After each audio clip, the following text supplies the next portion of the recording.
Folks, Black Star Network is here. Hold no punches. A real revolution. revolutionary right now. Black power. Support this man, Black media. He makes sure that our stories are told. Thank you for being the voice of Black America, Roland. Stay black. I love y'all. All momentum we have now, we have to keep this going. The video looks phenomenal. See, there's a difference between Black Star Network and Black-owned media and something like CNN. You can't be Black-owned media and be scared. It's time to be smart. Bring your eyeballs home. You dig?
Hey, folks, today is Thursday, June 8th, 2023. Coming up on Roland Martin Unfiltered, streaming live on the Black Star Network from Jackson, Mississippi. Supreme Court hands down a shocking decision that could very well impact and increase the number of black congressional districts. We will talk to Congresswoman Terri Sewell, as well as a top executive with the Alabama Democratic Party, about this ruling out of a case out of Alabama. And so it is a very surprising ruling by this very conservative Supreme Court. Also on today's show, a black lawmaker in Oklahoma was speaking on the floor talking about supporting black-owned businesses, and she was booed by her Republican colleagues. We will talk with her on today's show. Also on today's show, in North Carolina, the death of a black man has been ruled a homicide. We'll talk to local activists who are trying to generate more attention to his particular story as well. In addition, we'll tell you what the DOJ is doing when it comes to illegal dumping in Houston, impacting black and Latinos as well. Folks, it is time to bring the funk. Roland Martin Unfiltered on the Black Star Network. Let's go. He's got it. Whatever the miss, he's on it. Whatever it is, he's got the scoop, the fact, the find. And when it breaks, he's right on time and it's rolling. Best believe he's knowing. Putting it down from sports to news to politics. With entertainment just for kicks, he's rolling. It's on go, y'all. It's Roland Martin.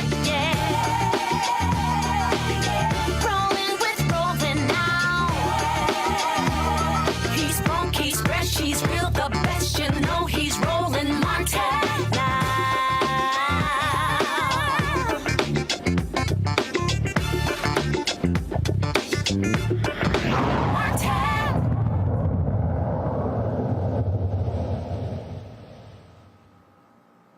shocking. The conservative Supreme Court rules in favor of black voters in Alabama. The case, folks, was a lawsuit filed in Alabama when it came to racial gerrymandering in Alabama and how Republicans in the state drew district lines, how they were packing African Americans into the districts. Now, right now, there's only one African American represents all of the black voters there in Alabama. Now, the court's decision was unexpected given its recent decisions regarding the Voting Rights Act.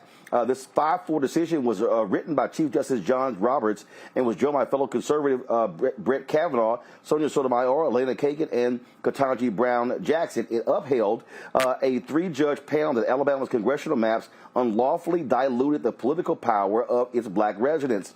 The maps included only one congressional district with the majority of black voters, despite African Americans making up more than a quarter of the state's population. The ruling means that a second Democrat could be elected from the state, which currently, again, as I said, only has one black Democrat and 6 white Republicans in its delegation.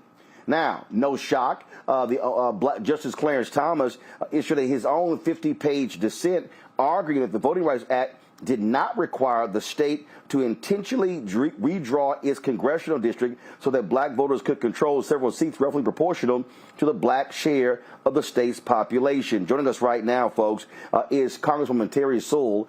Glad to have her on the show, plus Joe Reed, Vice Chair of Minority Affairs for the Alabama Democratic Party. First of all, Congresswoman Sewell, I want to start with you.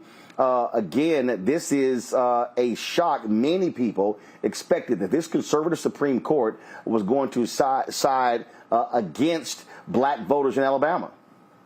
I think all of us thought that initially, Roland. Let me just say it is truly a great day, not just for Alabama black voters, but for minority voters across this country. Democracy won today. And for what we are going to do in Alabama, it will affect what goes on in South Carolina, in North Carolina, in Ohio, in Louisiana. I think that everyone's excited about the implications of today. And to me, the most important thing is that this ruling upheld the Voting Rights Act of 1965.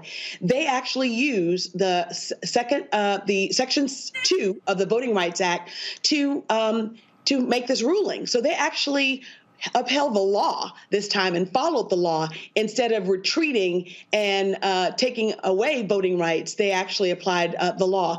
Now, we still have a ways to go because obviously the full protections of the Voting Rights Act, Section 4, still must be restored. So we are still doubling down and going to still continue to cause some good trouble, as John Lewis would say, until we fully restore the Voting Rights Act of 1965. But today we are taking a victory lap. It is historic. It's a historic win for Alabama black voters, and it's a historic win for democracy itself. Joe Reed, what happens next? Because does this mean that the Alabama legislature must go back and redraw the lines? So what does it actually mean in practical terms?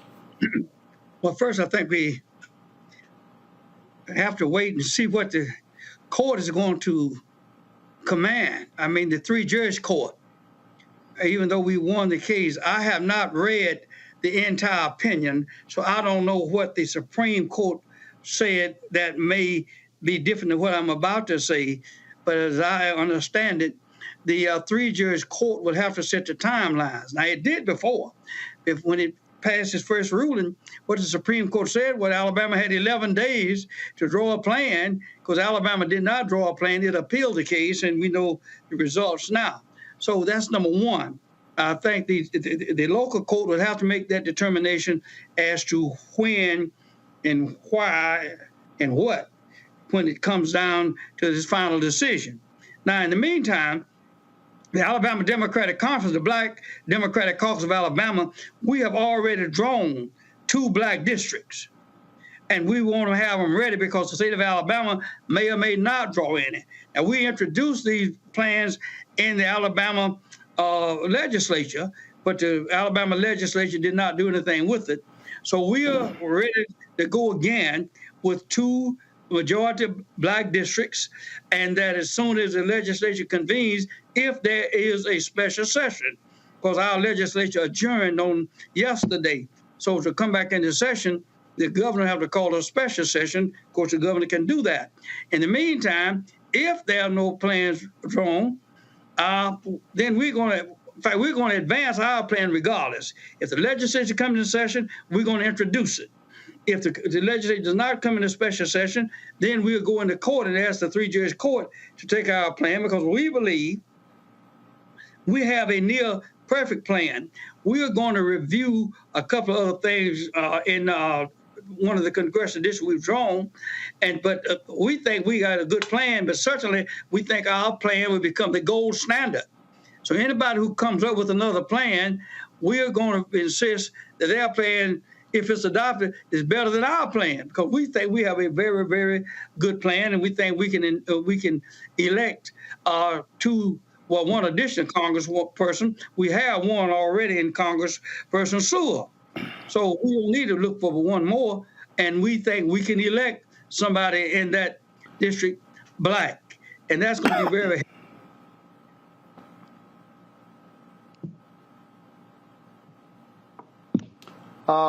Looks like so Congresswoman Sewell. What people don't realize is we were looking at this case out of Alabama. We were also looking at the case out of Louisiana, where the Supreme Court also put a stop to the redrawing there, where federal judges also ruled there should be an additional black congressional district there. And for the people out there who are watching, need to understand, again, how these Republican legislatures are operating. They are hurting. They are disenfranchising black voters and black representation in Congress. Absolutely. You know, Alabama's black population is about 27%, and we have 7 congressional districts, and yet only 1 congressional district is a majority-minority district, which means that African Americans the vote of African Americans have been diluted in half. 14% representation is not fair representation. And that's exactly what the ruling said today. And so this is not only in Alabama. I think all across the Deep South, we only have 1 majority-minority district in most of these southern states. South Carolina has a population of around 30% blacks, and yet it only has Congressman Clyburn. The same is true in Mississippi. The same is true in Louisiana, where Troy Carter is the only African-American and the only Democrat. So we not only represent the only majority-minority district, we're also the only Democratic district in those states as well. So this has a huge implication all across the nation, but especially in the Deep South. And obviously, I am eternally grateful that Alabama ADC and others are really have their eyes on the prize and are making sure that the maps will be fair when they are drawn this time as well. Joe, final question for you. Obviously, when you look at what Republicans have done in your state, they absolutely want to minimize Democrats as much as possible. We've seen the exact same thing in Tennessee, as Congresswoman Sewell said, in South Carolina. Republicans want to do this in Georgia as well. So you have 2 types of gerrymandering. You have political gerrymandering, which the Supreme Court ruled previously, hey, they have no say-so over leaving it to the states. But then you have racial gerrymandering.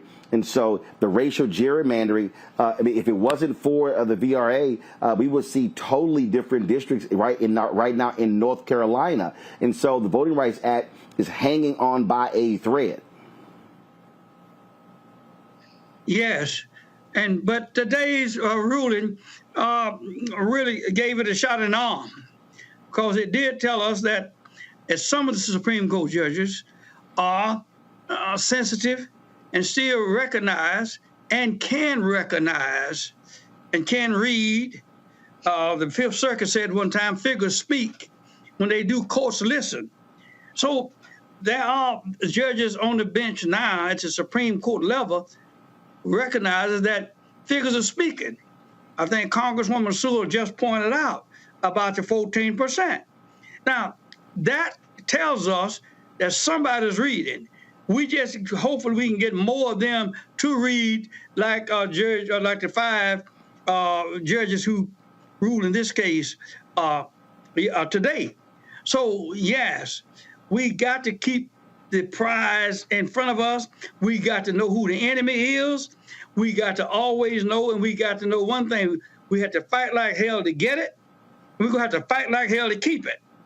and nobody's going to give it to us. We just got to stay out there and hope that we can get the nation to move in the right direction so we can continue to protect Black voters' rights. Now, I know my time is about it, but I want to say something to you, Roland. This is personal to you. You don't know I'm going to say this, but I want to thank you personally for the job you are doing, because no issue is too hot, no issue is too high, no wall is too wide, no wall is too high for you to climb if wrongdoing is taking place. So I want to say to you now, I want to thank you personally, and I hope the nation folk will thank you. You didn't know I was going to say this, and I'm not trying to embarrass you, but I'm just trying to say to you, thank you so much for being a man of courage and a man of vision.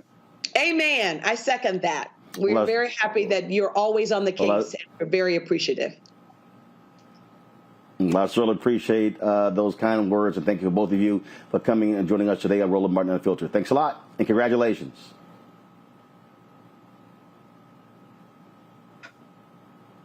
All right, folks, going to a break. When we come back, we will talk with our panel about this. Also, another Supreme Court decision that came down today as well regarding affirmative action.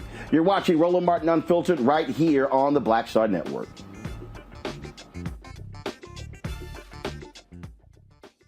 Hatred on the streets, a horrific scene, a white nationalist rally that descended into deadly violence.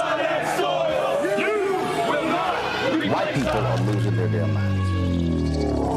As an angry pro-Trump mob storms the U.S. Capitol, we're about to see the rise of what I call white minority resistance. We have seen white folks in this country who simply cannot tolerate Black folks voting. I think what we're seeing is the inevitable result of violent denial. This is part of American history. Every time that people of color have made progress, whether real or symbolic, there has been what Carol Anderson at Emory University calls white rage as a backlash. This is the rise of the Proud Boys and the Boogaloo Boys. America, there's going to be more of this. Here's all the Proud Boys, guys. This country is getting increasingly racist in its behaviors and its attitudes because of the fear of white people. The fear that they're taking our jobs, they're taking our resources, they're taking our women. This is white fear.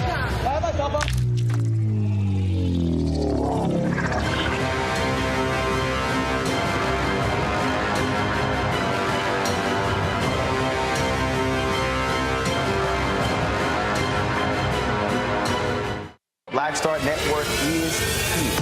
Oh, no punch! I'm real revolutionary right now. Thank you for being the voice of Black America. All momentum we have now, we have to keep this going. The video looks phenomenal. See, there's a difference between Black Star Network and Black-owned media and something like CNN. You can't be Black-owned media and be scared. It's time to be smart. Bring your eyeballs home. You dig?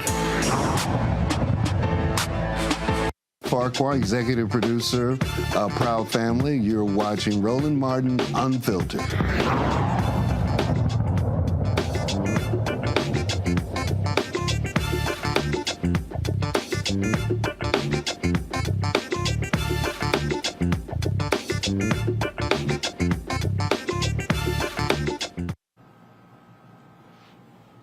All right, folks, welcome back to Roland Martin Unfiltered. I'm broadcasting live from Jackson, Mississippi, where they're commemorating the 60th anniversary of the assassination of Medgar Evers with a variety of activities this week with the Medgar and Merle Evers Institute. We're going to be broadcasting an interview with her tomorrow, so I look forward to that, and also attending functions tonight and tomorrow as well. Right now, I want to bring up Kadita Stone. She's a chief field and campaign strategist for Alabama Forward. They were one of the plaintiffs in this lawsuit. In addition to Kadita, we're also joined by Dr. Greg Carr, Department of Afro-American Studies at Howard University, Rishi Colbert, the host of the Rishi Colbert Show on Sirius XM, both of them joining us out of Washington, D.C., and legal analyst Candace Kelly out of South Orange, New Jersey. Kadita, I want to start with you. Again, I hope people do not underestimate how critically important this Supreme Court decision is for Black voters there in Alabama. Y'all have been disenfranchised. When you talk about that black belt and when you talk about the Voting Rights Act, look, it was the blood of people there in Alabama that made the Voting Rights Act possible. And to have this vicious and nasty dissent from Clarence Thomas, who I'm quite sure was upset that Chief Justice John Roberts and Justice Kavanaugh chose to go against him, Alito, as well as Amy Coney Barrett. This shows you, for the people out there, why our legal warriors have to be respected and why we must fund those efforts, because the battle is not just in the streets, it's in the courtrooms, it's in the executive suites as well.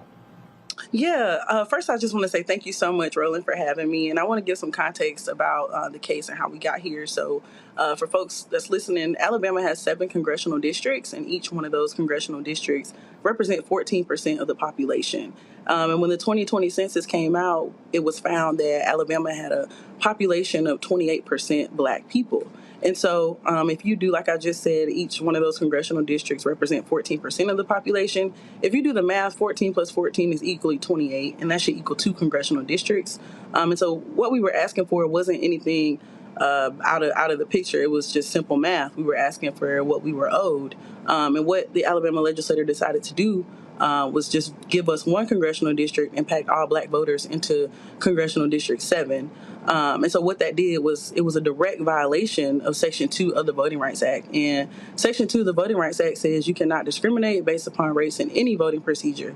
And so when you talk about the importance of this case, if it were not ruled in our favor, we would have lost Section 2 of the Voting Rights Act. And I'm sure you already know we already don't have Section 4B or Section 5, which we lost due to the Shelby County v. Holder case in 2013. So the importance of this case is, like you said, extremely important. And I really hope that not just Alabamians, but folks across the country recognize that, just because there were also other states who sued their states because they were in violation of Section 2 as well. But they were told that until the court ruled on this case, Merrill v. Milligan, which is now Allen v. Milligan, until the courts ruled on that case, then those states couldn't get an answer. So this case was really riding on a lot, and it feels great to be the winner, to be on the winning team.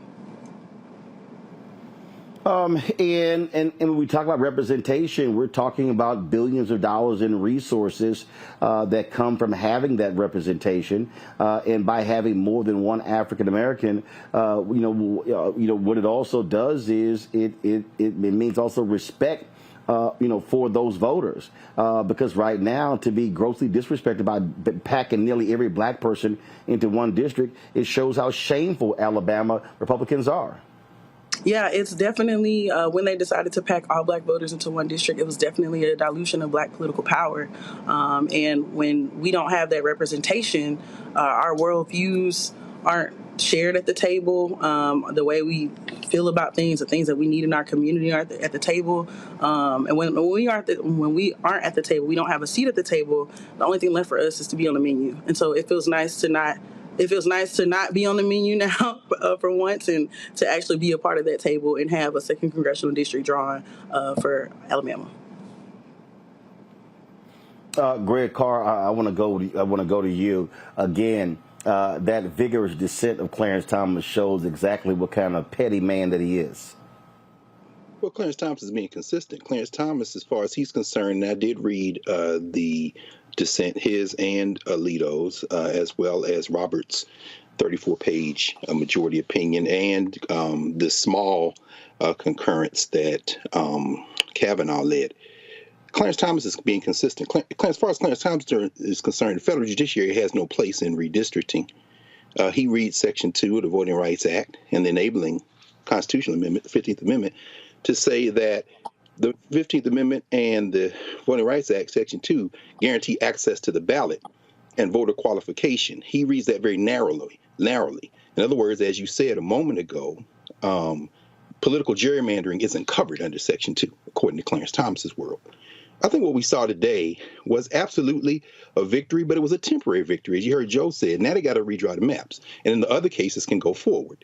Now, what John Roberts and Brett Kavanaugh did, remember, these are political operatives. They are probably the 2 most political operative-minded justices on the court. Both of these guys were warriors in the Republican Party.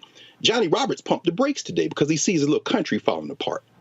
So remember now, what you saw with this is the Supreme, what this really revealed is that the Supreme Court, this is the thumb of the Supreme Court in the 2022 midterms.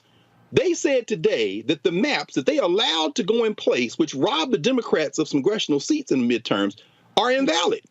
This is the hand of the shadow docket. I mean, I hate to do this, but it's time to be smart. We have to think about this very, very, very seriously. So when you read Roberts' opinion, what he's not saying that they can't draw maps that will ultimately sell us out. Because remember the last 10 years with Shelby County versus Holder, and more recently, Brnovich, the Arizona case, where they put beyond the ability of the courts to adjudicate some of this stuff in terms of ballot boxes and disqualifying voters. Remember the Wisconsin case, the Gill case, where they said they can't just, as you said, they can't deal with political justiciability. In other words, political gerrymandering are not justable. He's basically setting it up so they can pat themselves on the back for the crime they committed in 2022 when they allowed Alabama to use those damn maps in the first place. And that brings us to this. Today we live to fight another day.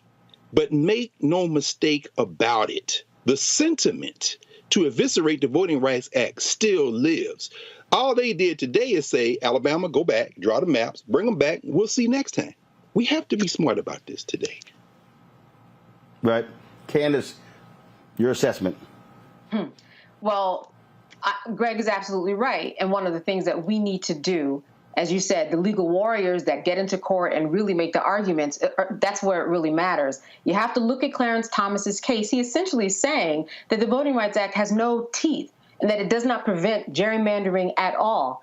He also said this in kind of the context that, voting rights has nothing to do with discrimination, which makes no sense at all because that's exactly why the Voting Rights Act was set up. So we have to look at that. But we also have to look at this idea that we've been talking about tonight, that if we go down to the lower court in the three-judge panel, 2 of those judges were appointed by Trump. Then you go up to the Supreme Court, and in this 5-4 decision, you have Roberts and you have Kavanaugh crossing over in this 5-4 decision, and that brings us to where we are today. So it's important to see exactly where the Republicans are falling in terms of the political motivations that are going on behind the court that Greg is talking about. If you look in those decisions and read it, you will see exactly what is on their mind and exactly where we are going, all of the nuances. Similarly, if you want to know what's on Clarence Thomas's mind in terms of anything that's to come, go and look at his dissenting opinion. He spent 50 pages rattling on about how the Voting Rights Act has no teeth. So here's my assessment. The assessment is that now we have to look at what these lines look like when it comes to going back and reconfiguring the maps. This is something that we just need to continue to pay attention to. There's victory right here, and a surprising victory, though temporary, but we have to move on and understand what is next. What are these maps going to look like? It is still a political football that is still being tossed around, not just by the Republican Party, but by the Supreme Court justices. And the reality, Reese, is look, the Alabama legislature could go back and still screw black voters.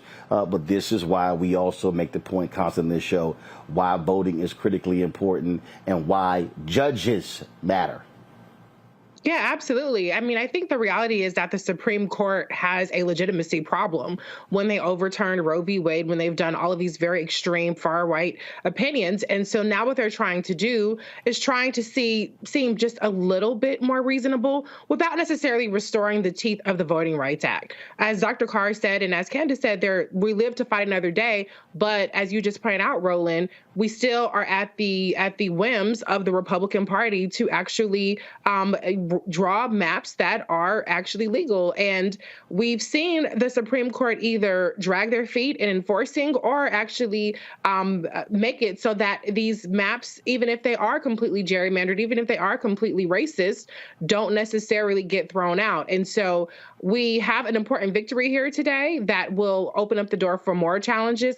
But at the end of the day, this is still the Trump MAGA Supreme Court. That's right. Cordita, final comment. I don't have a final comment. I want to say thank you so much for having me, and thank you. Well, congratulations. Y'all keep fighting the good fight in Alabama. Thank you so much. Folks, coming up next, we'll talk with the mayor of Houston, Sylvester Turner, about a huge decision made by the Department of Justice regarding illegal dumping in the city that greatly impacts African Americans and Latinos. You're watching Roland Martin Unfiltered right here on the Black Star Network. That was a pivotal time. I remember Kevin Hart telling me that. He's like, man, what you doing, man? You got to stay on stage. And I was like, yeah, well, you know, I'm young, thinking, like, I'm good. And he was absolutely right. What show was the other time? This was one-on-one. Got it. During that time. So you're doing one-on-one, going great. Yeah. You making money. You like. I'm like, I don't need to leave. I don't need to leave from Wednesday, Thursday to Sunday. I didn't want to do that. It was just like, I'm gonna stay here. Or I didn't want to finish work Friday, fly out, go do a gig Saturday, Sunday. I was like, I don't have to do that. And I lost a little bit of that hunger that I had in New York. I would hit all the clubs, run around. Sometimes me and Chappelle or me and this one or that one, we go to the Comedy Cellar at 1 in the morning. And I mean, that was our life. We loved it. You do 2 shows in Manhattan, go to Brooklyn, leave Brooklyn, go to Queens, go to Jersey. And I got complacent. I was like, I got this money, I'm good. I don't need to go chase that, because that money wasn't at the same level that I was making. But what I was missing was that training. Yes. Was that. And it wasn't the money. It was the money. It was that's what I needed.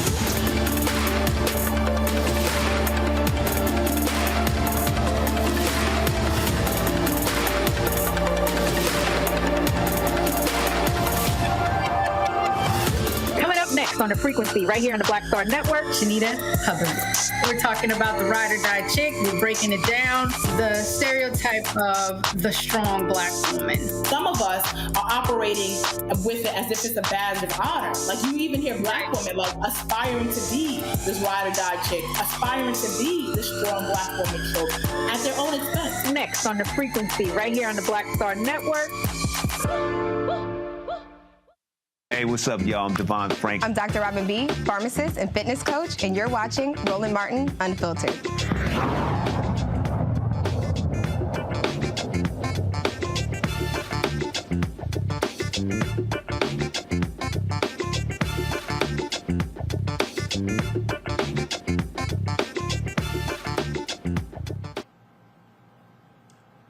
After a 10-month investigation, the Department of Justice and the City of Houston, they have reached an agreement in its environmental justice investigation to the city's response to illegal dumping in Black and Latino neighborhoods. Residents in the city's northeast section have complained of illegal dumping of trash, medical waste, and animals for years. The agreement builds on the city's One Clean Houston initiative, a plan addressing the illegal dumping and its impact on Houston residents. Joining us right now is the mayor of my hometown, my alpha brother and fellow church member of the Church Without Walls, Sylvester Turner.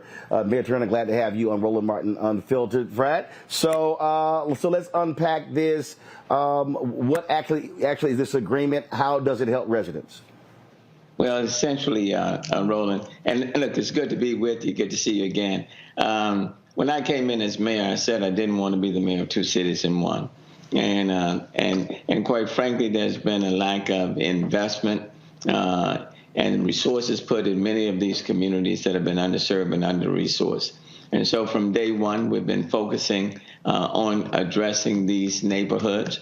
And this is a continuation of the policies and initiatives that we put in place when I came into office 8 years ago. So One Clean Houston, it deals with rapid cleanup, better enforcement. It deals with education and prevention.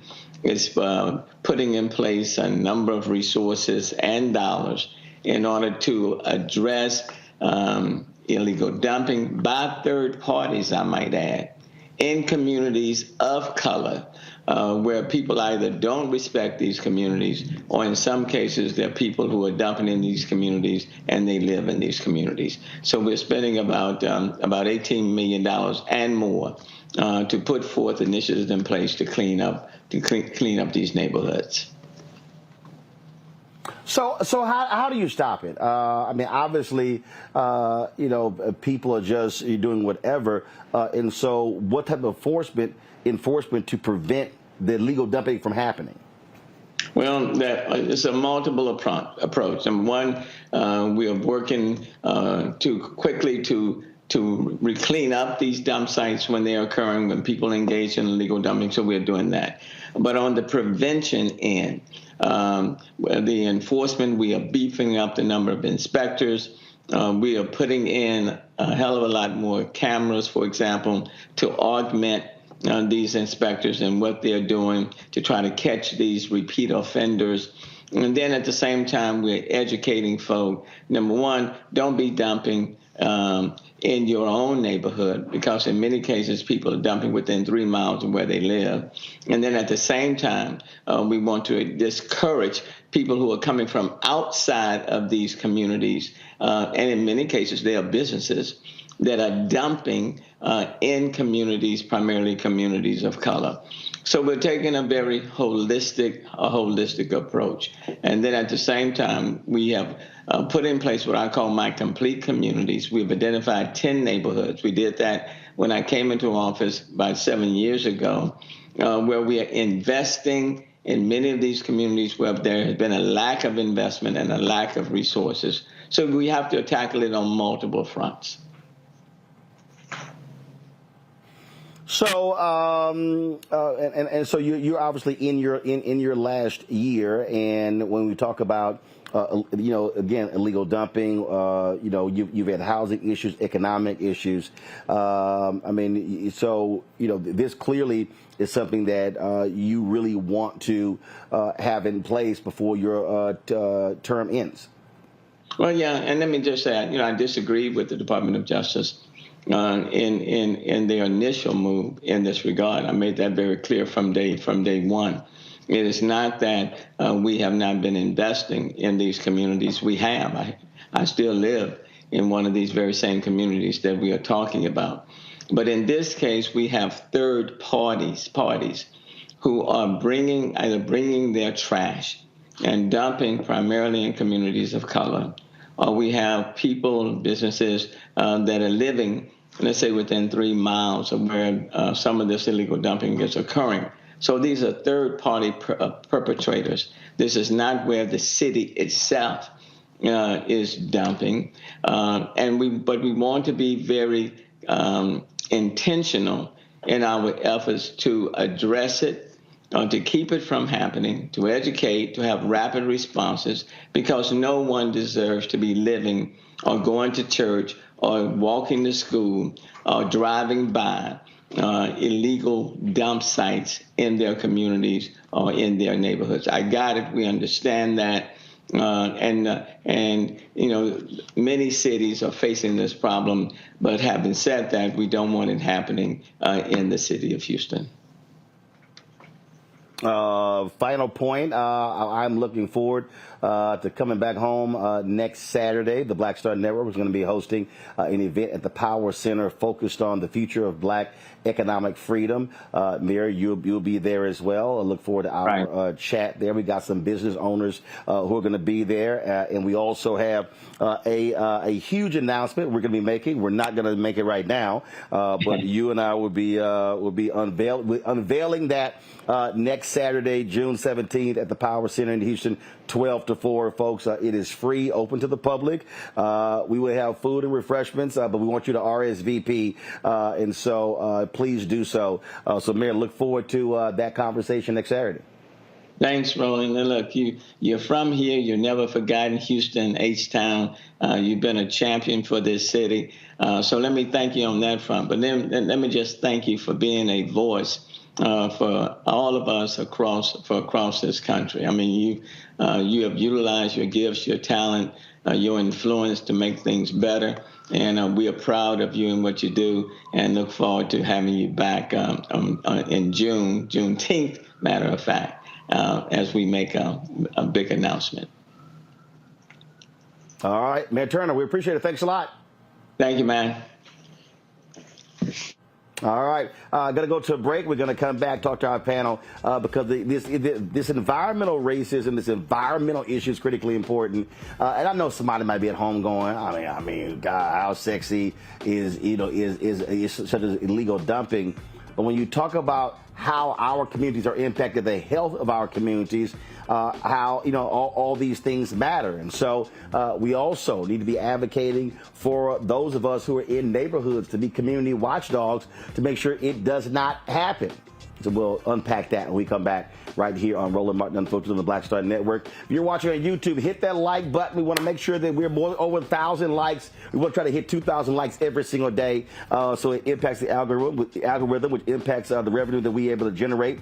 Also, download our Black Star Network app. Apple phone, Android phone, Apple TV, Android TV, Roku, Amazon Fire TV, Xbox One, Samsung Smart TV. You can also support us with your resources. Trust me, your dollars make it possible for us to travel the country. We're here in Jackson, Mississippi right now, covering the Medgar and Murray Evers Institute events all this week. So send your check and money orders to P.O. Box 57196, Washington, D.C., 20037-0196. Cash App, $RM Unfiltered, PayPal, R Martin Unfiltered. Venmo is RM Unfiltered. Zelle, Roland at RolandSMartin.com. Roland at RolandMartinUnfiltered.com. We'll be right back. When you talk about blackness and what happens in black culture, we're about covering these things that matter to us, speaking to our issues and concerns. This is a genuine people-powered movement. There's a lot of stuff that we're not getting. You get it, and you spread the word. We wish to plead our own cause. Too long have others spoken for us. We cannot tell our own story if we can't pay for it. This is about covering us. Invest in black-owned media. Your dollars matter. We don't have to keep asking them to cover our stuff. So please support us in what we do, folks.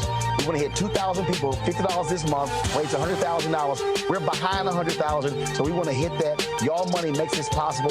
Checks and money orders go to P.O. Box 57196, Washington, D.C., 20037-0196. The Cash App is $RM Unfiltered. PayPal is R Martin Unfiltered. Venmo is RM Unfiltered. Zelle is Roland at RolandSMartin.com. On a next, A Balanced Life with me, Dr. Jackie. Beware the generational curse. They're everywhere, in our families, in our workplaces, and even in our churches. It's like a minefield, identifying the curse and knowing what to do about it. When we're talking about generational patterns, oftentimes we get locked into those patterns because we don't want anyone to say, oh, you acting brand new, or you doing something different from how this is how we always did it. It's okay to do something different in order to get the results that you want to see in your life. That's next on A Balanced Life on Black Star Network.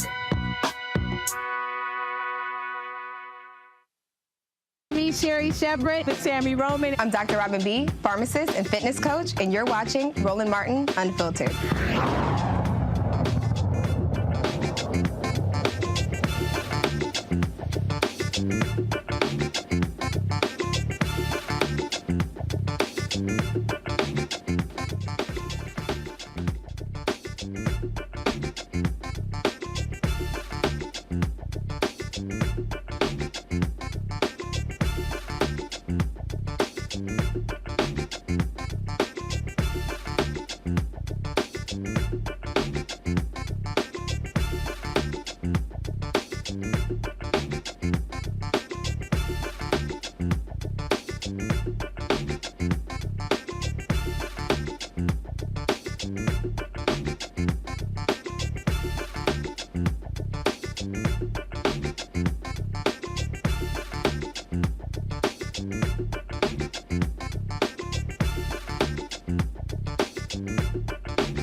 All right, folks, welcome back. Candace, I want to start with you.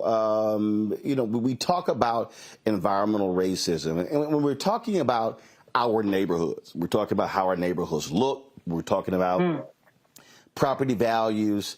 I mean, look, things like this make a huge difference. And I'll tell you, I am, if there are two things I'm probably OCD about, is probably my gear when it comes to television, my camera gear and others, and trash and litter. And I'll tell you, it absolutely drives me crazy when I see folk just do something. So the other day I was standing outside our studios, and someone had a bag of chips, and they threw the bag, into the sewer system, and I was like, bruh, it's a big ass trash can right there.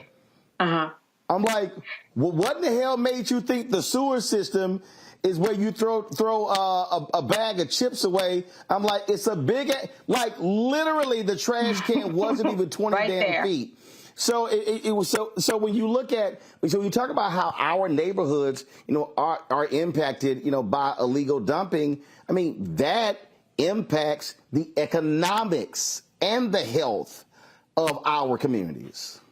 Exactly. And when you really break it down, let me just tell you, from being in the New York area, I changed my whole plans to be inside today because of the environment, because of the fact that there's the lowest and poorest air quality in the world this morning in the New York City area. Canceled a Broadway play and everything. Folks aren't moving because of what's going on in the environment where I am. And we know how important it is. And you know how important it is because one bag does make a difference that you throw on the ground when it should go right in the trash. Listen, when we look at what was going on in Houston, you had so many situations that could be caused by just the throwing away of a couch or a TV, for example. The couch is in the middle of the road. It's got vermin in it. It's got mosquitoes. It's getting wet in the rain.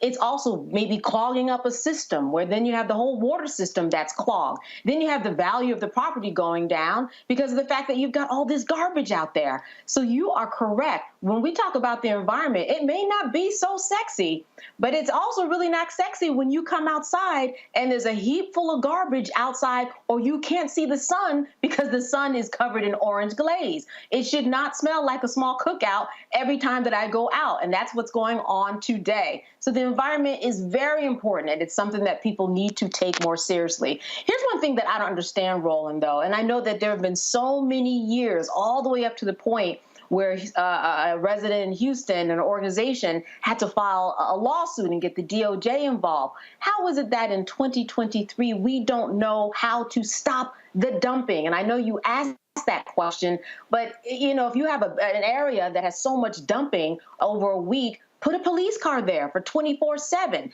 That's probably going to stop the dumping. It seems like some issues were overlooked, which is why the DOJ ultimately had to get involved. Folks were calling 311. They were not getting the response that they needed. But now, as we know, they have settled it. The terms of the agreement aren't really open right now. But the key is that something is being done, because it's more than just about the potato chips that are on the ground, which are very important, more than about the couch. It builds, and it gets to a point where it becomes just not even livable and disrespectful to one's way of living in this world, especially in America.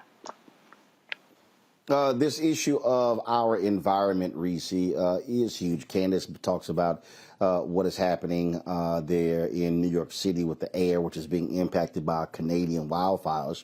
The reason I find it interesting, and first of all, people should be making a big deal out of it, although I do think when stuff happens in New York City, because that's the media capital of the world, people get extra about stuff. I remember when that similar scene was over the city of Dallas and Houston, when we were impacted by the wildfires that were in Mexico, and it looked very much the same. This is going to be something that we as a community and we as a nation and a world is going to have to deal with. There are people who literally act as if the earth is one big ass trash can. When you look at the dumping that takes place in oceans, in rivers, and lakes as well. When you talk about how you have these corporations that have no problem polluting and contaminating our waterways as well. And at some point, people have to realize that the earth can get sick too. And so it has to take a collective sort of effort. And I really do hope that the folks in Houston are very aggressive in catching the folks who are doing the type of illegal dumping, because they're not dumping in their neighborhoods, Reese. They're dumping in our neighborhoods. Yeah, I mean, I think if we put as much energy into naming and shaming people who dump in our neighborhoods as we do into naming and shaming Black women who wear bonnets or pajamas to the liquor store, I think we might get somewhere when it comes to making people understand the severity of the issue. But I think to Candace's point about, you know, what took so long, why did it take DOJ involvement? I think it's important that we recognize the importance of layering protections. It's not just about the state level, but when even when you have Democratic leadership at the local level, even if you have good Democratic leadership at the local level, it still always helps to have that leadership at the federal level that takes issues like this very seriously. Kristen Clark has been an exceptional Assistant Attorney General. I also happen to know that environmental justice, legal dumping is something that is very much a cause that Vice President Kamala Harris cares about. When she was district attorney in San Francisco, she created the first ever environmental justice unit there. She also championed that work as Attorney General. That was a big part of her presidential platform and her Senate work. And so when you have people at the state, local, federal level that are focused on getting environmental justice, which is racial justice for our communities, then we'll see progress. But the reality is that the government cannot stop you from not having no damn home training and dumping shit in somebody else's yard. So that's where we as a community, to your point, Roland, need to come together and say, not here, not now, get your own shit, put it in the trash can, go find a facility and dispose of it there, not on my yard. Great.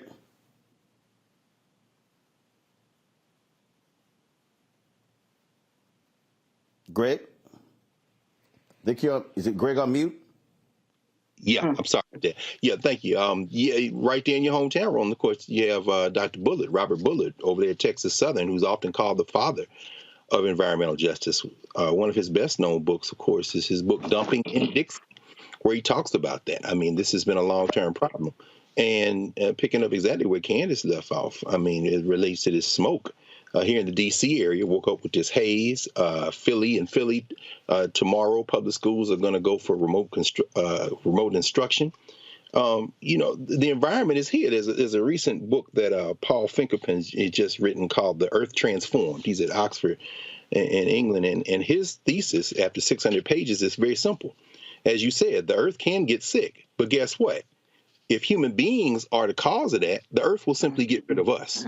And that's where we are. And we'll talk about it a little bit later. And Reese, correct me if I'm wrong. I think the vice president is in the Caribbean right now. Part of the funding, part of the funding that's going to the Caribbean is to deal with this question of rising waters. And we know that Mayor Turner, who is considered a green mayor by his fellow mayors all over the world, has been fighting on this very issue and around green issues because of the fact that there's major flooding in Houston. Houston, 10% of greenhouse gas emissions come out of Houston. It isn't just dumping. Dumping is serious. But guess what? The environment doesn't know about race. Ultimately, this ball will get rid of all of us if we don't do something fast. Indeed. All right, folks, hold tight 1 second.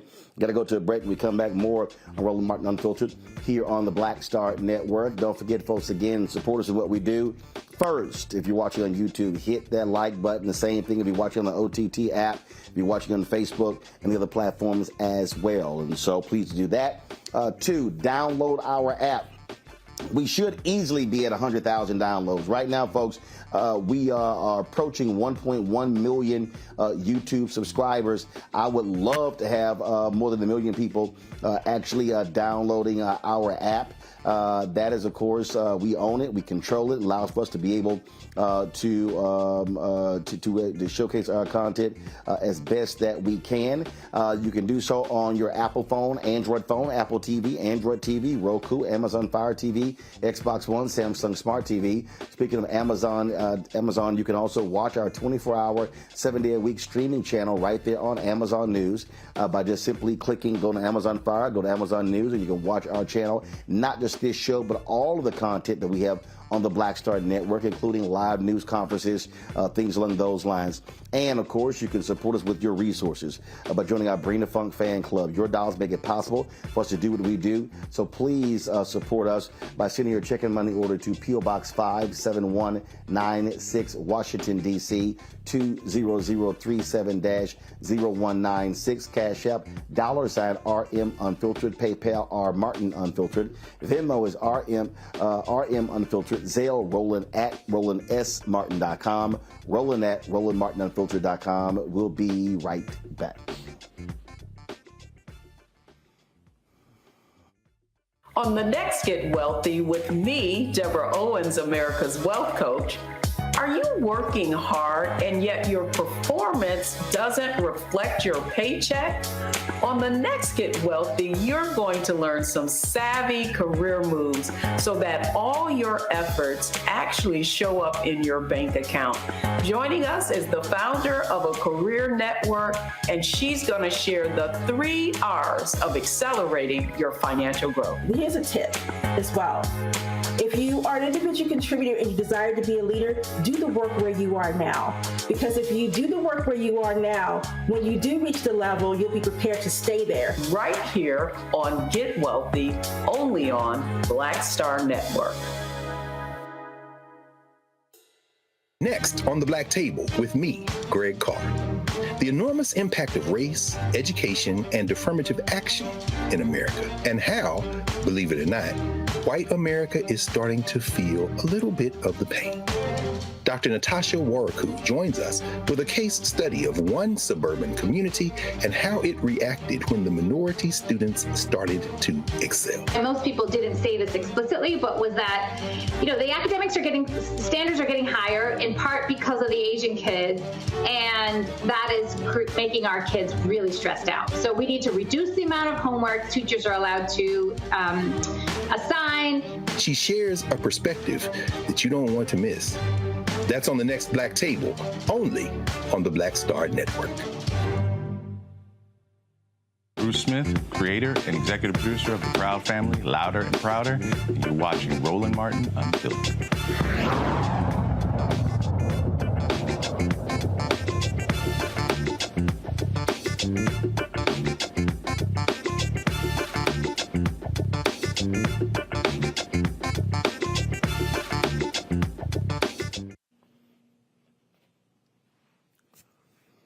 All right, folks. So in September, I dropped my book, White Fear, How the Browning of America is Making White Folks Lose Their Minds. This is the book cover. Come on, y'all. There you go. So this is the book cover. This is what it look like. And I talked about the changing demographics in this country and what is happening when we begin to assert ourselves even more, demanding a larger piece of this pie. Well, an Oklahoma lawmaker was literally on the floor making an argument to support black-owned businesses when she was booed by her largely white Republican colleagues. Watch this. Thank you. I did notice that you've just changed, you've gone from woman to women, but would you agree that as you talk about diversity, that as it relates to white males, that they already get a great majority of the jobs that we have in the Disadvantaged Business Enterprise Act, is just trying to level the playing field, and for all the white males that are booing, would you agree that they have already enjoyed a great privilege in America as it relates to job contracts? Thank you for that question. It really doesn't have much to do with this bill. This is just letting some small businesses that are getting started in Oklahoma have a shot at state contracts. Okay. Quite interesting. Again, when we talk about trying to advance the interests of African Americans, it's amazing how folk get a little concerned. But we also know the greatest beneficiaries of most MWBE programs have been white women. That's that W in MWBE. No, it ain't women. It's actually white women. So it actually should be WW. Joining us right now is Regina Goodwin. She's Oklahoma representative. She joins us right now. Glad to have you here, Representative Goodwin. So you're having you're asking this question. And how many folks would you say were actually booing your remarks? So they were not particularly happy? Well, you never can tell because they're always behind me. So I couldn't tell you how many, but a good number of the Republicans for sure, white male Republicans were booing. And thank you for having me also, Roland. See, so here's what's interesting. So what they were saying is, look, we ain't trying to hear what you got to say about no black businesses. Well, what's funny is they're taking a law that's been in place for a while, okay? And it has to do with diversity and supplier diversity.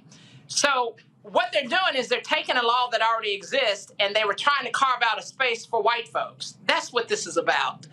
And when I saw that they were adding themselves to this bill, when it talks about diversity, they're talking about black folks, Hispanic folks, Native Americans, and certainly white women have been a part of that mix for a long time. And that in itself is problematic in many respects. The bottom line is this was a white male trying to carve out a space for white males. And he wanted to do it under science, technology, engineering, and math program. And he had no provisions for minorities or disadvantaged business enterprises. So when I saw that in this bill, that's why I asked the question. And so that's what it's about. It's actually called the Right to Start Bill. So they're real clever with their titles. So I'm confused here. So they don't think white people are not getting enough contracts? I explained that on the House floor, that not only are there a majority of the job contracts go to white men and white women, I said that on the floor. And particularly in Oklahoma, when it comes to disadvantaged business enterprises, black folks get something like 0.0006% of that work. So we don't even get 0.5%. And they're already trying to claw back the little bit that we do get, right? So, no, they cannot make the argument that they do not get a majority of the contracts. They cannot credibly make that comment. He just literally said he wanted a bill that would give folks a right to start. What's the status of the bill? What happened? Was it passed? So it did pass off of the House floor in the House of Representatives. It went on over to the Senate. So it did not get signed by the governor, and it sits now in conference. So it didn't make it out of session this year. And we are having to go back into special session, but that's not one of the issues that we're going to be looking at. All right, then. Representative Goodwin, keep up the good fight. We got to keep up the good fight. And Roland, I do want you to know that, we have kept up the good fight, so much so that community folks have been able to get in on the Reconnecting Communities project with the Department of Transportation. We did not partner with the Department of Transportation in Oklahoma. We did not partner with the city of Tulsa.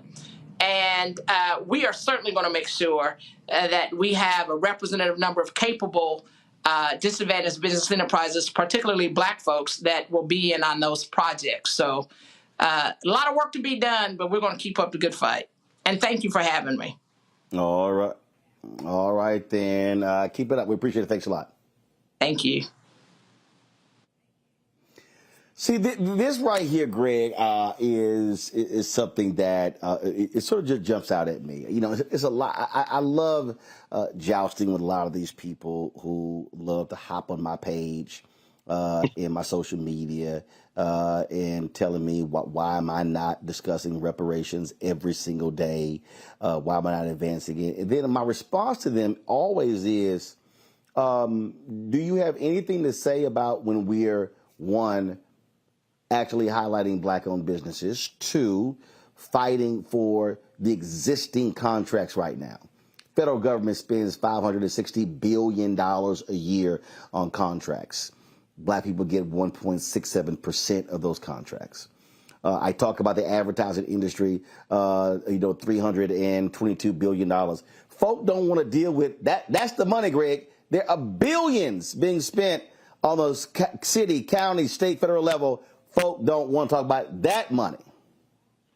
No question. I mean, well, first of all, yeah, I obviously will, like everyone else, defer to our resident expert on, among other things, the weaponized ignorance of social media, Reese. I'm not sure that those people are real people in the first place. But that having been said, again, underscoring the importance of not only Black media, but smart, deeply informed Black media like the Black Star Network and Roland Martin and filtering this work that you're doing. Just that conversation you just had, Representative Goodwin. Regina Goodwin's grandfather, Ed, came to Tulsa with his family in 1914. They went through the destruction of 1921 and rebuilt. In fact, Ed Goodwin bought a newspaper and made it a Black newspaper there, the Oklahoma Eagle, and Regina wrote for it as a child. I'm raising that to say that this is an intergenerational struggle, and if we don't know our history, we lose the momentum of memory. There's a brand new book that's just been published by young brother Victor Luckerson called Built from the Fire, the epic story of Tulsa's Greenwood District, America's Black Wall Street. And in fact, I'm going to reach out to the brother because I think at some point we want to have him over here on the network for a conversation. I think it'd be very important. He focuses on the good ones. So when you see Regina Goodwin rise in the Oklahoma State Legislature, you're looking at someone who got involved in politics, not as her first choice. She wanted to be an artist, quite frankly, but someone who was born in a family who was engaged in intergenerational struggle and who was connecting to the young people. And I'll end with this. The war to get advertisers, the war to get percentages of our tax dollars funneled back into Black-owned media, that war is not a war that starts from a standstill. This is a relay race, and you've received a baton from generations before you. And as a result, we have to understand that the more we understand that it is a relay, we can then tap into what has worked before and strengthen ourselves for the fight right now. So I would ignore those trolls, if indeed they're real, because quite frankly, the conversation we're having today isn't being held anywhere else. And that's all the more reason for us to put our shoulders to the wheel and build this thing out to be as large and as wide-reaching as possible. See, this is the thing that really cracks me up, Reese, whenever these people try to run their mouths.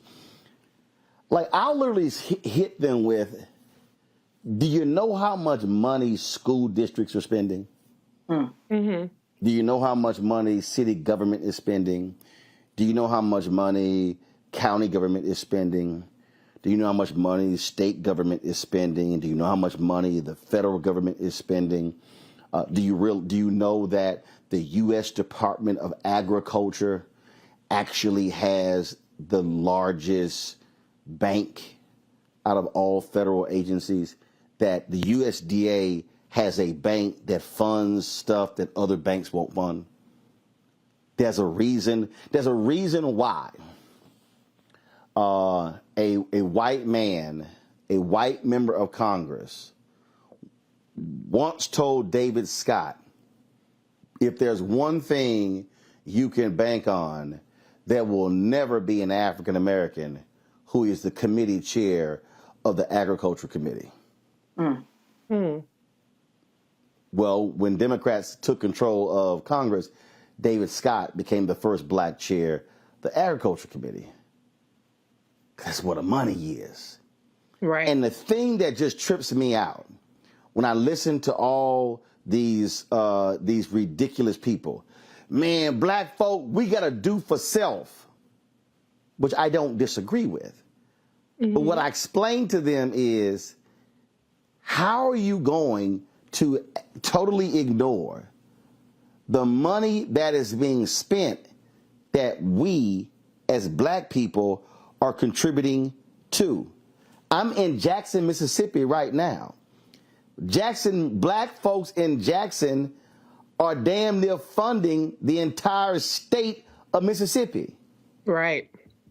So if we're demanding city and county and state contracts, what we're actually demanding is our own damn money come back.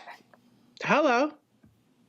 I mean, the reality is that so much of, I think, Dr. Carr hit the nail on the head in terms of it being manufactured, and these are really chaos agents. Because if we spent the amount of energy that these chaos agents are spending on trying to gen up dissatisfaction around an issue that really is not politically tenable at any point in probably the near future, if we put that energy around educating people on how to access the programs, the funds, the initiatives that are out there, that are already out there. The money is already out there. We just aren't getting it. Part of the reason why we're not getting it is because of systemic barriers. Part of the reason why we're not getting it is because we don't know about it. Part of the reason why we're not getting it is because even when we do know about it, we don't have the resources to and we don't have the know-how to actually go through each step that it requires to get the certifications or to apply for the grants or to apply for the request for proposals and a number of things. And so what Black people have more than anything is an access problem, as opposed to the government isn't spending enough money problem. There is so much money to be made out here in these streets. We gotta go get it. And that is something that the, Roland Martin Unfiltered Black Star Network, that's something that you have done as a mission to try to get Black folks to understand we gotta get this money. I mean, Candace, it is absolutely crazy to me. So what Representative Goodwin is literally saying is like, folks, when we're frozen out, we can't grow our communities. I go back to Atlanta. Maynard Jackson becomes mayor in 1973. The numbers don't lie. African Americans were receiving 0.0012% of all city contracts. Not 1%, not 1%, not 0.5%, not 0.25%, but 0.0012. And so Maynard Jackson, Andrew Young, Maynard Jackson, Bill Campbell, Kasim Reed, Shirley Franklin, Keisha Lance Bottoms, now Amir Andre. I mean, what I'm laying out for folks to understand is it's the money. If you're not having a money conversation, you're not having an American conversation. And so I believe, and let me be real clear, this is not criticizing any civil rights group or anybody else. But we can fight, we absolutely can and should be fighting for civil rights, criminal justice reform, ending mass incarceration, police reform, all those different things. But if we ain't going hard in the paint for the money, they really don't mind us doing what we're doing. They really ain't tripping. They like, yeah, y'all go ahead, y'all keep doing that. Right. But what did Coretta Scott King said? Right. What did Coretta Scott King said? They killed my Martin when he started talking about the money. I'm in Jackson. They didn't want to lift a finger for Mayor Lumumba when he said, I'm going to D.C. to get that water money. Come on when now. When he went to D.C. and got the $600 million, then they wanted to take over the water system. That's right. I'm only 10 minutes from the airport. They have been trying to take over the airport in Jackson because it's an economic generator. Republicans have been trying to take the airport in Atlanta for the last 40 years. It's the money. And I just think for too many of us, we're not focused on that. It's too many, and let me be real clear. It's too many lazy, shiftless, egotistical, self-absorbed, individualistic, egomaniacal black people sitting on corporate boards right now, getting their stock options, getting their check, and not advocating on behalf of black businesses, not advocating on behalf of more contracts. And let me say this right now, I need to know where the hell is the Executive Leadership Council, ELC, in demanding these companies meet their obligations at the death of George Floyd. I need to know where is ELC in demanding more of these contracts. I'm a little, look, I MC their event one year, but all I keep seeing out of ELC are these pronouncements of how this company is great, this company is great, but ain't nobody showing me the numbers when it comes to the contracts. That to me, Candace, is a problem I have. If we ain't dealing with the money, we ain't dealing with the real fundamental issue. And as you said, it's money that belongs to us. You know, this specifically with Representative Goodwin was the Supplier Diversity Initiative. Diversity. They didn't mean math. They didn't mean science. And we know that they believed what she was saying because they didn't have any words in response. And that's when you know you really have a point, when someone cannot even form a response in the King's English. All they had to say was boo, because they knew she was right. Not only was she right in her space today, but her whole legacy and the history that she brought to that floor was something that had to go recognized. They could not recognize who she was and what she represented, her whole history. The fact that these billions of dollars are available to people like us, we have got to fight for it. And when we do fight for it, the same way that she is fighting for it on the floor, then that's when changes are made. You know, a lot of these contracts have DEI connections to them, diversity for a reason. Why? Because people on their own volition are not giving contracts to Native Americans, to African Americans, to the minorities that we are talking about when we talk about diversity, when we talk about diversity, equity, and inclusion. We are not being included. That's why it's called diversity, equity, and inclusion. And in order to make sure that— Well, first of all, 75, but here's the problem, Candace, 75% of all DEI jobs are held by white people. Everything needs oversight. Everything that we do out there to fight for ourselves needs oversight and follow-up, just like you were saying. What are these companies doing with the money that they said was going as a result of George Floyd's death? Where are the numbers? Where are the jobs? Where are the people who are on the boards? A lot of these boards have not changed. Or they hire a minority that might be a minority, but that minority doesn't look like you and me. It is the follow-up that is so important in all of this. And just the knowledge to know, oh, there are billions of dollars of contracts that I can get. And that's why this show is important. And being informed is important. And someone who's on the floor and representation is important, because she's the one and only person who was fighting for this in terms of being a person of color and fighting for that diversity initiative. That's why voting matters. That's why representation matters. It all eventually leads back to the money. Let me just, here's a perfect example. And I know I got to go to break, but I just want to give y'all this one example of just how insane we sometimes do some stuff. So I was a national student representative on the board of the National Association of Black Journalists. And the board voted not to accept alcohol and tobacco money. Okay, I totally understood why. Now, first of all, as somebody who's allergic to smoke, as somebody who doesn't drink, has never drank, I'm like, that's fine, Roland, I'm good with that. But here's what was confusing to me.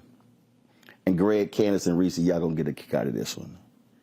We would literally pick convention hotels based upon the size of their bar to accommodate our members and the amount of alcohol we drank. Yes, sir. Whenever you do these conventions, you have a room block, and then you have a food and beverage minimum you have to hit per the contract. We always exceeded the food and the beverage. Always. So I remember we had our convention in Orlando, and we had it at Disney World.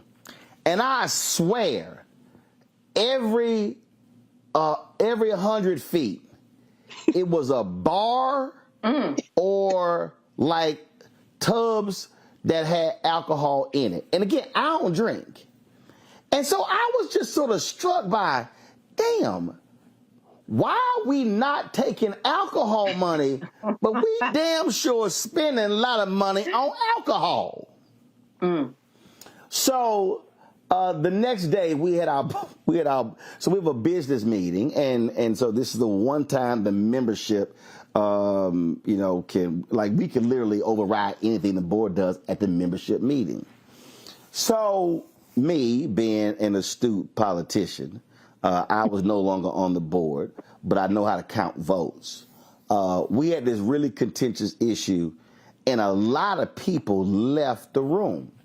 Well, the reality is, you may not even have 100 members who are at the membership meeting. We got 4,000 members now. So I'll tell y'all what I did. So I immediately, Greg, you know exactly what I did, being a smart alpha. Or some might want to say a smart ass alpha. Yes, sir. What I did was I went to the floor, introduced a motion to overturn the board's decision from several years earlier to allow us to accept alcohol and tobacco money. And it got second, it got voted upon. Fools didn't even realize it got passed. Boy, they were yelling and cussing at me. The people who left came back cussing. I said, your asses should have left the room. No question. I said, you don't leave the room till the meeting's over. And so I remember Arthur Sulzberger, who was he's the CEO of the New York Times. We were at the gala, and so he walked up to me. I mean, huffing and puffing, mad as hell. I said, first of all, who the fuck you talking to like that?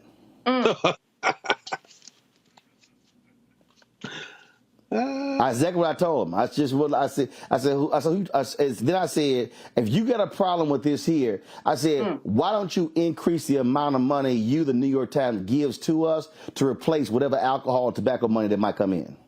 How about that? Then his ass got real quiet. Stop running the beers down. Don't you ever come? I literally said, don't you? I literally said to him, don't you ever come to my face telling me how we should be conducting our business in NABJ unless you ready to write a bigger damn check. That's right. That's right. Now, for the folk who are watching, you may say, Roland, why would you take alcohol and tobacco money? I just told y'all, we spend thousands of dollars at our convention. I'm talking about the bar is packed. We spend thousands of dollars. It is stupid to me. It is community suicide to send money out of your community and not bring money back into your community. So what I hope people are learning from that, we should be asking again, we're spending X amount of millions on these products and these products and these services. How much we getting back? What PR companies are being used? What black law firms are being hired for professional services? What black accounting firms are being hired? What black transportation companies are being hired? What black catering companies are being hired? What black audio and visual companies are being hired? What black architecture companies are being hired? See, I'm talking about the whole black ecosystem. We are not going to change the condition of any community of ours in any city in America until we change the inflow of money. Mm-hmm. We got the outflow of money down pat. Oh, mm-hmm. We damn good at spending money. Yes, sir. But we are not as good at receiving and demanding money. And as long as black-owned businesses are small and don't have scale, we are going to remain broke. And I'm telling you, we have to be willing to look black people in the eye who sit on corporate boards and say, what the hell are you doing while you are there? Mm-hmm. And that's why I need to see more from EOC. I need to see more from the Executive Leadership Council. If y'all are supposed to be the corporate Negro organization, well, damn it, I need to see y'all doing more in driving dollars back to black people. I'm just saying. We'll be right back.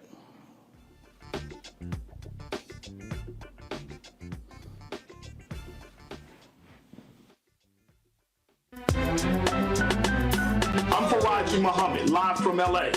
And this is The Culture. The Culture is a two-way conversation. You and me. We talk about the stories, politics, the good, the bad, and the downright ugly. So join our community every day at 3 p.m. Eastern and let your voice be heard. Hey, we're all in this together. So let's talk about it and see what kind of trouble we can get into. It's The Culture. Weekdays at 3, only on the Black Star Network.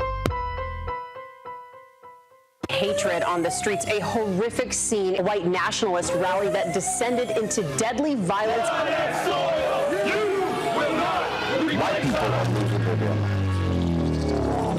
An angry pro-Trump mob storms the U.S. Capitol. We've seen shooting. We're about to see the rise of what I call white minority resistance.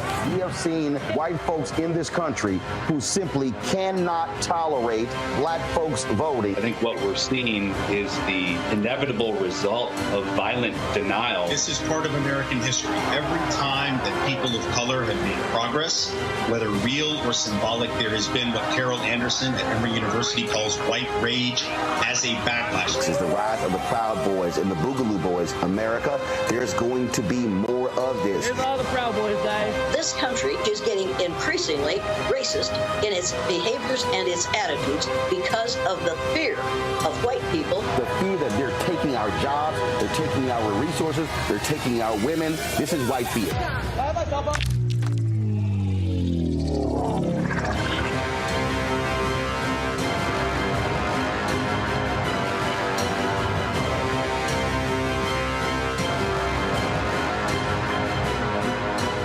Black Star Network is here. Oh, no punch! I'm real revolutionary right now. Thank you for being the voice of Black America. All momentum we have now, we have to keep this going. The video looks phenomenal. See, this difference between Black Star Network and black-owned media and something like CNN. You can't be black-owned media and be scared. It's time to be smart. Bring your eyeballs home. You dig?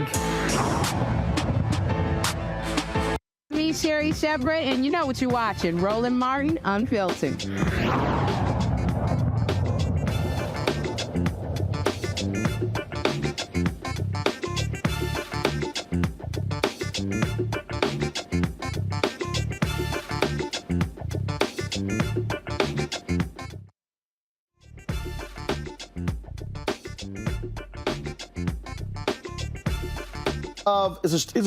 All right, folks, it's a story out of North Carolina that captured our attention, and unfortunately, it's the death of another black man at the hands of police officers.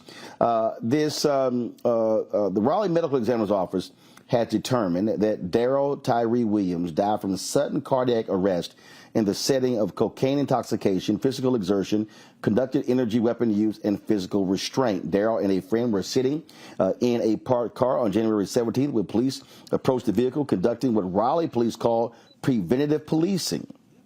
The officers asked the men to get out of the car, which they did. Daryl continued to ask, what did they do? That's when things took a turn for the worse. The scuffle between Williams and 3 Raleigh cops began. Officers handcuffed Daryl but continued to tase him until he lost consciousness.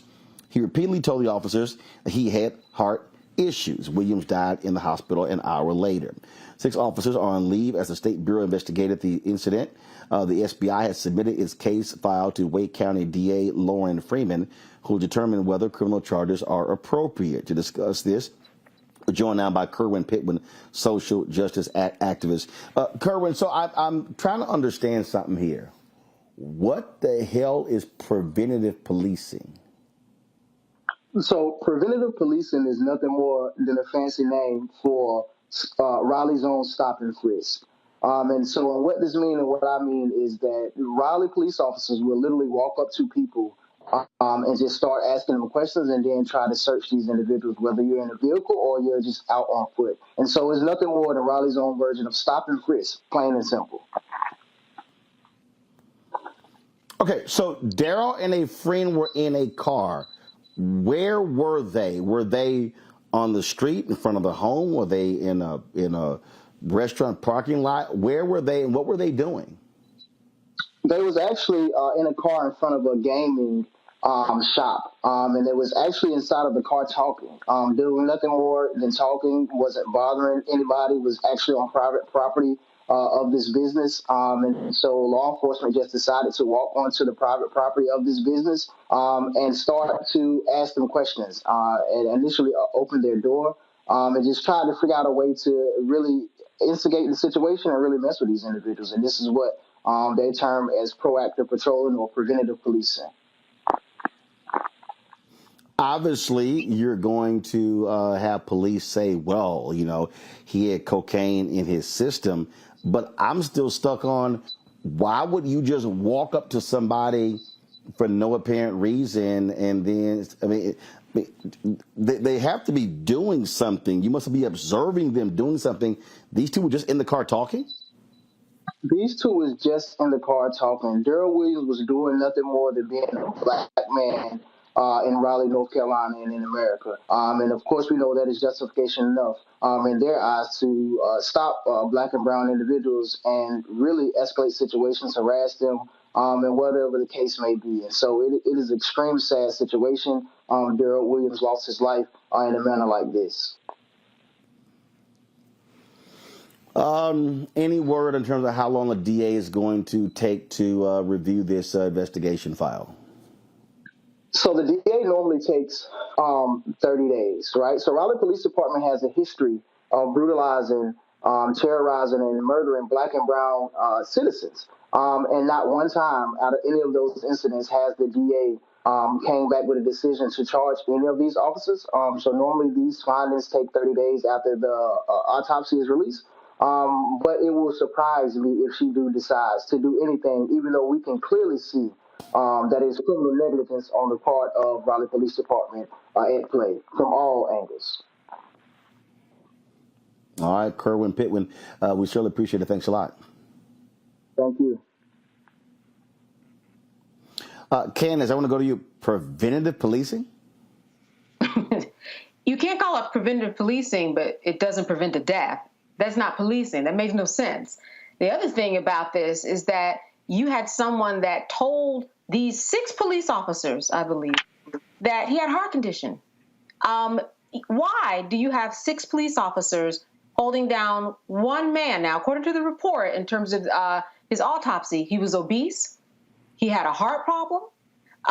This sounds like somebody that 6 police officers without tasing could probably subdue in some way besides tasing the person and then putting him in a prone position. You know what happens when you put a baby in a prone position? Sudden infant death syndrome.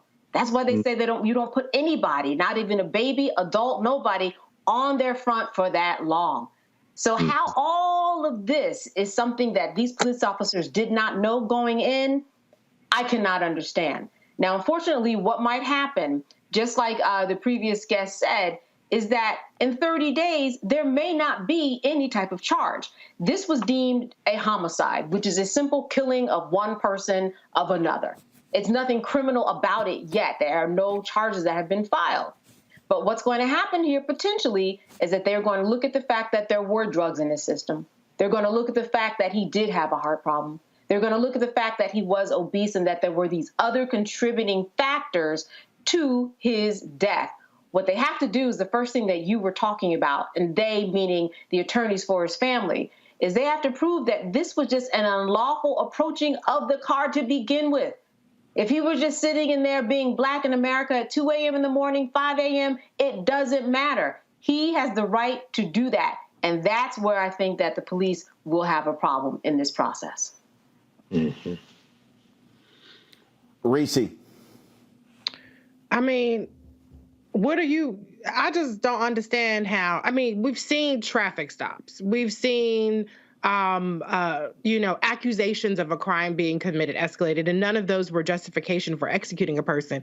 But damn, just sitting in the car, if you sit in your car, high off crack or coke or whatever it is, okay, you're not bothering nobody at that exact moment. And how does that escalate to being now killed by the police? It's just crazy. Like, the idea of what public safety is really, really fucked up when public safety involves a man who was sitting in a car ended up dead because of preventative measures. That's not preventative measures. That's active measures of harassing, racially profiling, and inflicting violence on Black people just for shits and giggles, just because you can, just because 60 y'all ain't got nothing to do. Go get a donut or something and leave Black people the hell alone.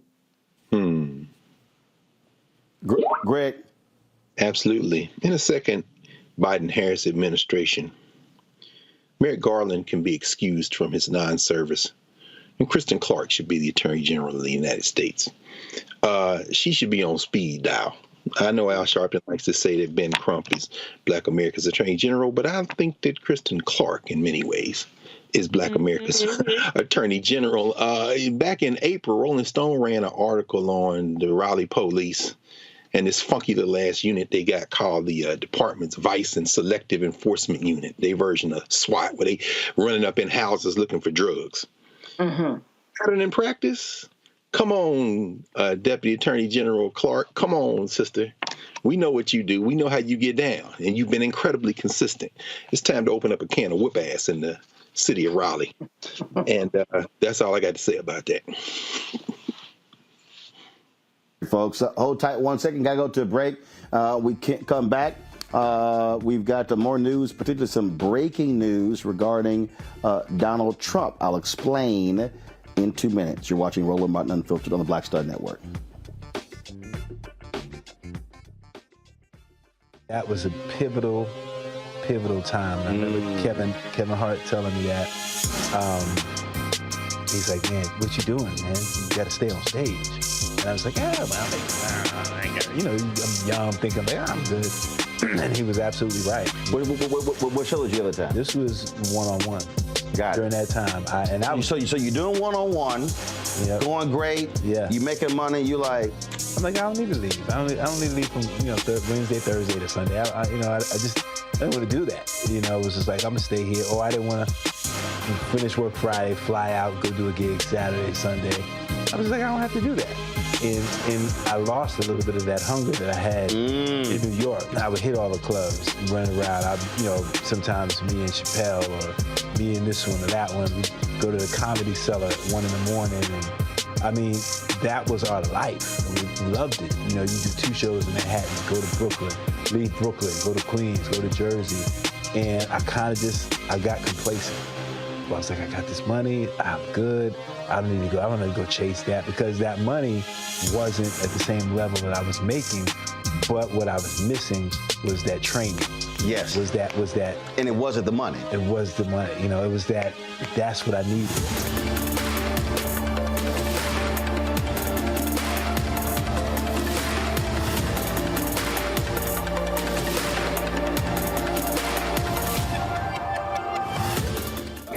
Next on The Frequency, right here on the Black Star Network, Shanita Hubbard.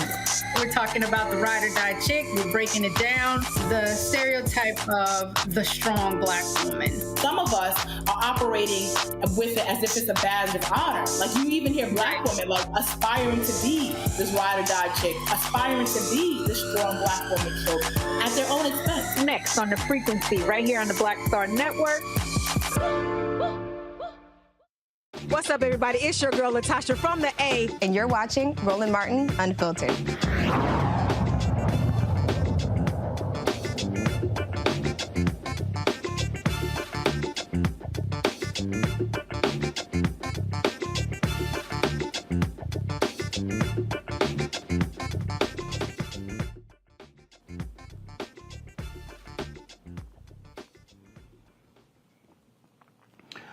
All right, folks, some breaking news. The federal government has indicted Donald Trump in their classified inquiry. ABC News is saying that two sources have confirmed that Donald Trump has been indicted. In fact, Trump has tweeted on Truth Social that his attorneys have been informed that he is being indicted and he is to appear in a Miami courthouse on Tuesday at 3 p.m. Special counsel, of course, Jack Smith has been investigating the classified documents issue. And again, these were the documents that they say were being mishandled by Trump at Mar-a-Lago. And now CNN is reporting, Associated Press is reporting, numerous folks are reporting that indeed Donald Trump has been indicted on 7 counts in the classified documents probe. Candace, explain to our audience what this means for the Department of Justice to indict a former president of the United States.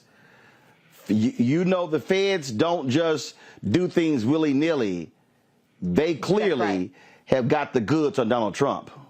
That's right. And they impaneled more than one grand jury. And, you know, the grand jury and all the documents are sealed, so we don't know exactly, for example, what was happening in the Florida grand jury, which kind of popped up over the past couple of weeks. What were they doing there? What we do know is this, as you said, the feds don't play. And when they have an indictment where all the parties who are involved can agree that this is enough to perhaps bring this to trial and then find a guilty verdict, that means that they have the receipts. That means that they have the goods in order to move this along. Now he's going to make an appearance in front of the court on Tuesday to hear the exact charges that were brought against him. He'll have the opportunity to respond, and his attorneys will have the opportunity to file any paperwork that they might need in order to get this going in terms of the next steps in the judicial process. They get to actually have their voices be heard. But as you said, this is something that the feds take seriously, and it is very unusual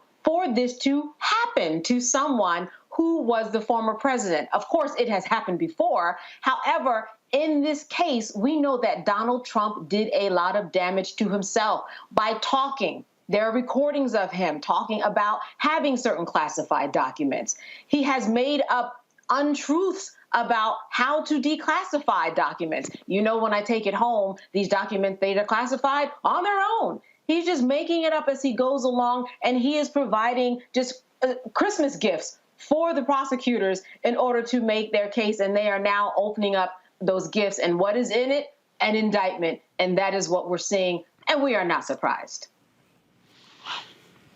Reese, a number of people have been highly critical of Attorney General Merrick Garland, saying he has let Donald Trump off the hook. The reality is this case could not have moved forward without Merrick Garland giving his head nod to move ahead. That says a whole lot that a former federal judge, somebody who was nominated to the U.S. Supreme Court by President Barack Obama, who now is the Attorney General, would give the go-ahead for an indictment against a former occupant of the White House. Oh, well, they should have let him become the Supreme Court justice instead of stealing that seat. You know what I'm saying? So now he's up there handing Trump his ass. And I think when Jack Smith was appointed, people said that he means serious business.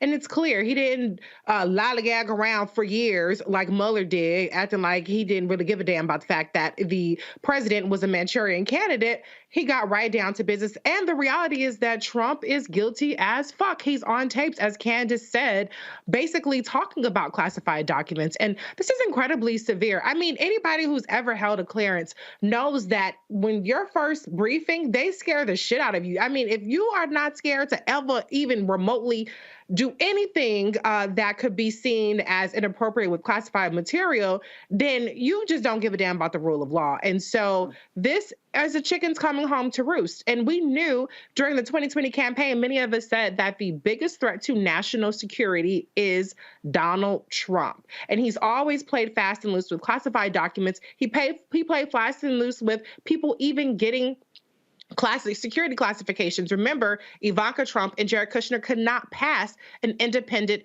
classified vetting, and he directed that they get security clearances anyway. And so he should have done what he was supposed to do. There aren't a whole lot of laws that are necessarily the president has to abide by, but this is one of those areas where he screwed up. But the scary part isn't even necessarily that we have a president that's being indicted for this. It's what did he actually do with those secrets? Who did those secrets go to? For what money was exchanged? And what damage has it already done to our national security? That's what we really need to be worried about.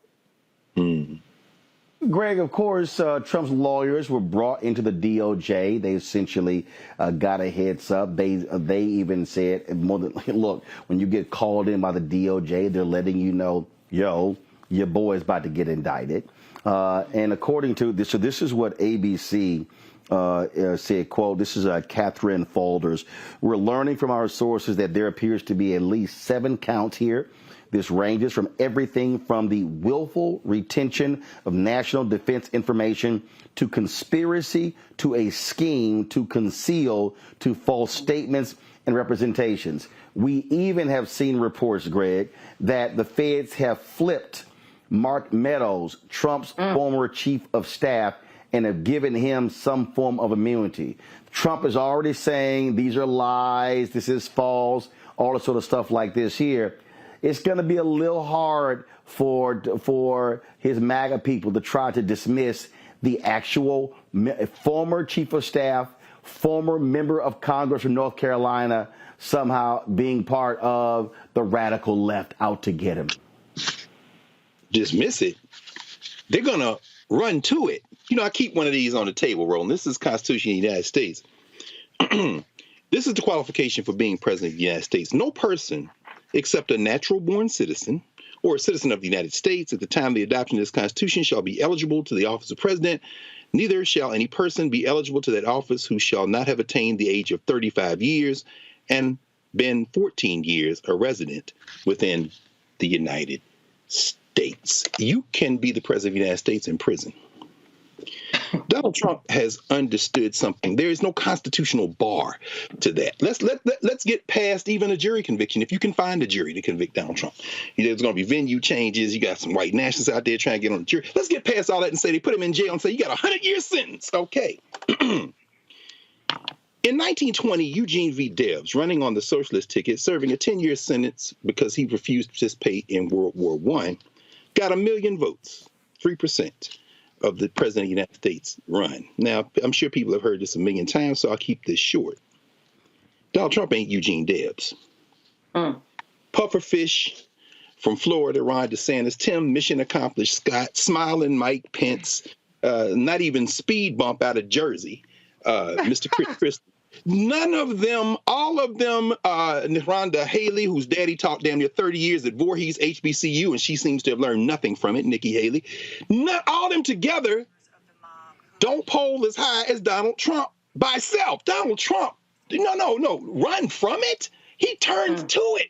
They're persecuting me, you all. Donald Trump can win. And let me end with this. The general view among legal scholars is that if he is elected, it could very well be that he could make the argument that the duties of office require him not to be in jail, and they may suspend or put on hold the sentence. And finally, the man might say what Eugene Debs said in 1920, if I win, I'm going to pardon myself.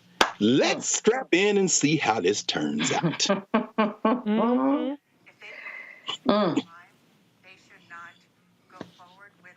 Folks, hold tight 1 second. I'm going to go to a quick break. We're going to come back on Roland Martin Unfiltered.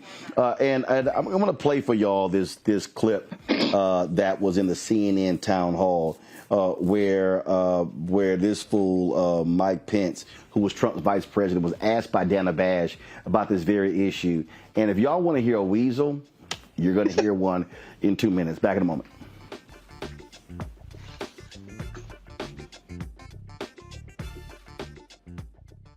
When you talk about blackness and what happens in black culture, we're about covering these things that matter to us, speaking to our issues and concerns. This is a genuine people-powered movement. There's a lot of stuff that we're not getting. You get it, and you spread the word. We wish to plead our own cause.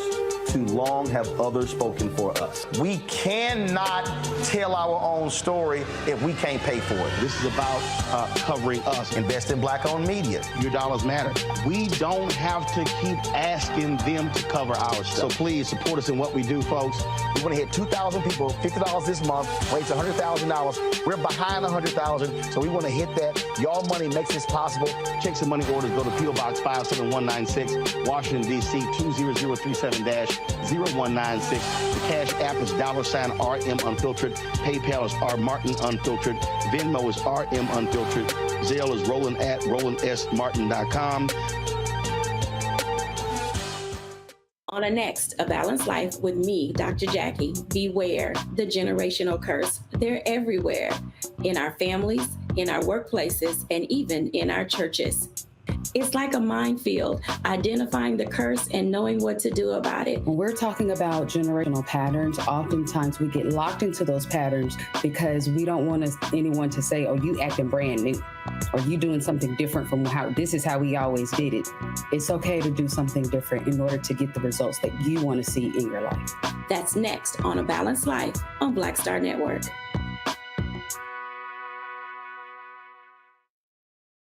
Hey, it's John Murray, the executive producer of the new Sherry Shepherd Talk Show. You're watching Roland Martin Unfiltered.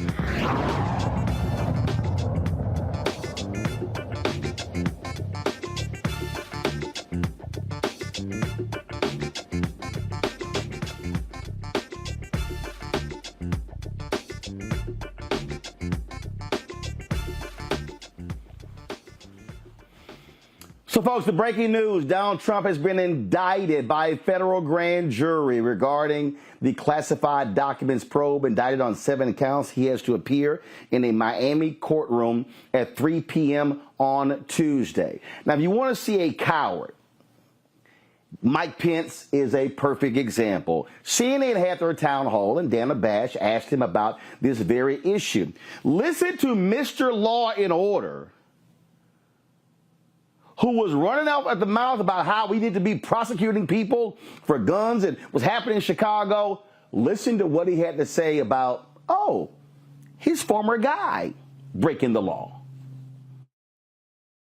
Solves these issues without an indictment. Sir, I just want to clarify. What you're saying is that if they believe he committed a crime, they should not go forward with an indictment. You just talked before about committing to the rule of law. Let me be clear that no one's above the law. Okay.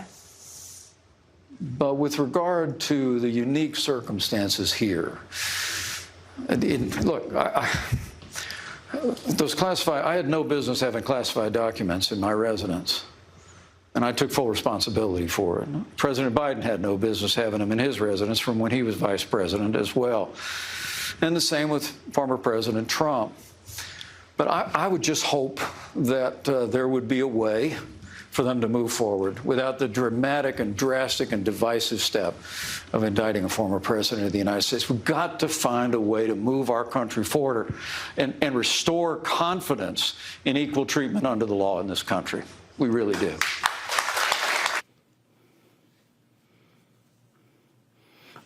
Candace, I'm confused here. Either you believe in the law or you don't. 2, he said, I fully cooperated. Donald Trump didn't. The difference between Mike Pence and Joe Biden is Donald Trump purposely obstructed the law. He did not. They were moving. We're going to know on Tuesday the specifics, but they were literally moving it around. He was ignoring the DOJ, ignoring the lawyers. He was breaking the law. He was breaking the law, and you're as confused as I am with what Mike Pence said. He was just putting words together. It didn't make any sense. But what we do know is this, that the world is already divided. The country is already divided because of Donald Trump. So that's the worst argument that he could have made in all of this. And as you said, Donald Trump did things intently, with intent to defy the law, as opposed to a Biden or even a Mike Pence. So I don't know why in the world, and that's what we're going to see a lot of. We're going to see who is going to be the first candidate, whether it's going to be DeSantis, it's probably going to be Christie, it won't be Pence, to really get at the heart of Donald Trump and call him out for who he is, because nobody's done it so far. And that's really what this is about. He did not want to go all the way and say, put my former boss in jail. He was playing all sides to make sure that he wasn't the target of Donald Trump itself. And that's what we are seeing in that clip right there. See, here I love this, Rishi. We're so divided. Yes, those who break the law and those who don't. Yes, we're divided. Right, we're on the side of those who don't break the law. Trump is on the side of those who love to break the law.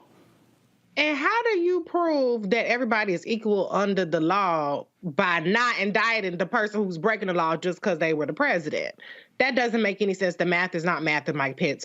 But I don't see any Republican really calling out Donald Trump, because Donald Trump is still the leader of the Republican Party. And all these people know they cannot beat him. I think, as Dr. Carr said, he's going to run into this. And the reality is the stakes are higher than ever for Donald Trump to continue his campaign so that he can claim some sort of political persecution, 50-50, maybe 65-35, whoever you want to talk to, chance of him getting elected and pardoning himself. This is life or death for Donald Trump. And so he has to keep going.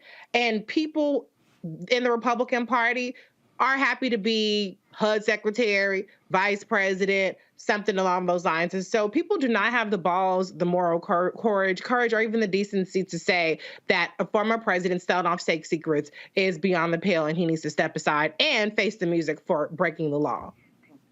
Absolutely. I love this stupidity here, Greg. Here's this idiot Will Cain of Fox News. I should destroy him when we were at CNN together.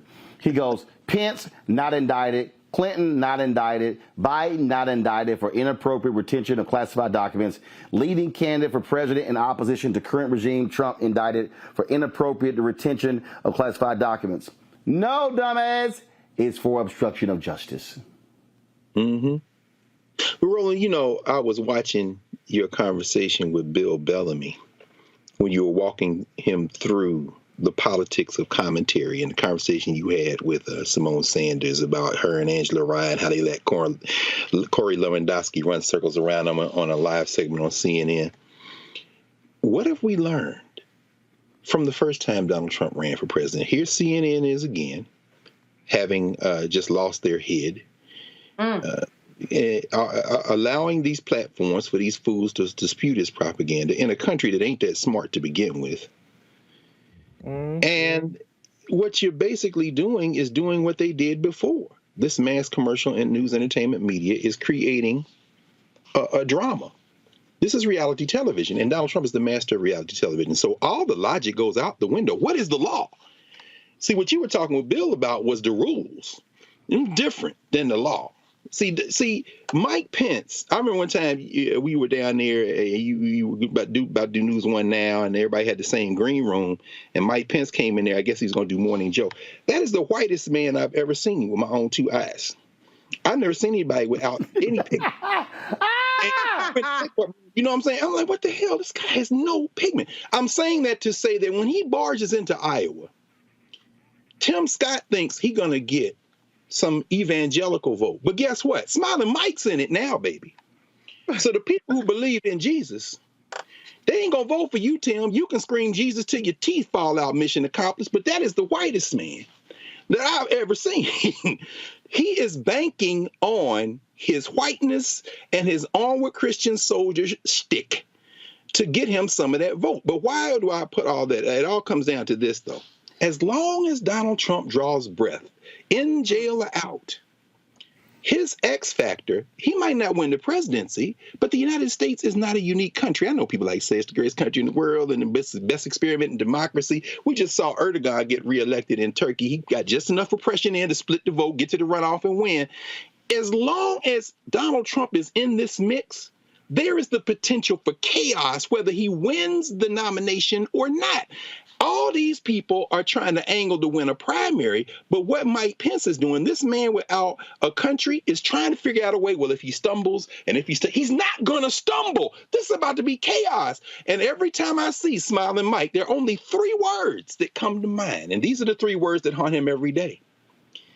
January 6th, 2021, hang Mike Pence. Mike Pence know he ain't got a shot in here. He just hoping that something's going to break in his way, and he ain't even got a clue. So he's just up there spinning. And CNN is letting him spin, which is why we got to have the Black Star Network, because you might be the only game in town trying to tell the truth, because the rest of these people are chasing ratings. Well, look, folks, Miami is going to be on and popping at 3 p.m.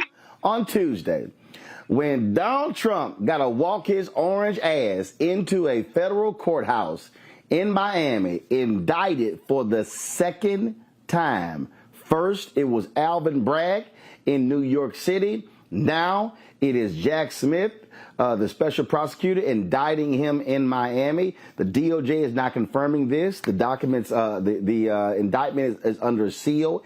It will be revealed in court on Tuesday. And so, Fannie Willis, we waiting on you.